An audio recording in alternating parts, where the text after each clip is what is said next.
groups na nandito, lahat po ng supporters ng ating mahal na Pangulong Bongbong Marcos, lahat po ng ating mga magaganda at makikisig na mga bisita ngayon na nanggaling pa po sa iba't ibang lugar. Ako po si Mara Tamundong. Isa po akong supporter at #1 fan ng ating mahal na Pangulong Bongbong Marcos, na kung saan ang hangarin ko po ay makatulong hindi lamang para sa ating mga kababayan, kung hindi para sa ating kalikasan. Kaya naman kanina nung nabanggit ni Chairman Marlon ang tungkol sa ating kalikasan, alam po ninyo, napakahalaga na alagaan po natin ang ating kalikasan dahil mas nauna pa po yan sa atin. Bago po tayo pinanganak sa mundo, nandiyan na po ang mga puno, nandiyan na po ang sariwang hangin, at nandiyan na po ang magandang karagatan. So marapat lamang na ang pagmamahal sa kalikasan ay nandito na po sa ating puso. Naibalik po natin ito. Sabi nga natin, kapag nauubos na ang mga puno, parang buhok yan na nauubos. Nakakapag-alala.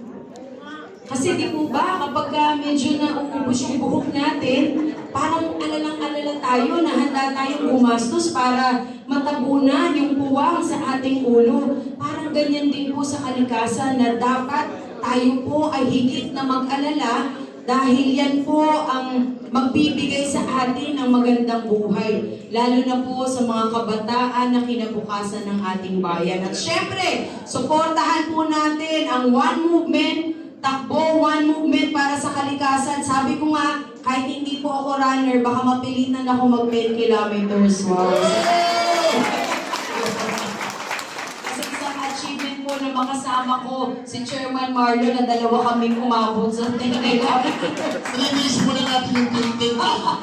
So anyway, magandang umaga po, at sana suportahan po natin ang lahat ng programa ng ating gobyerno, lalo na po sa ating lahat na nandito ngayon. Magandang umaga po.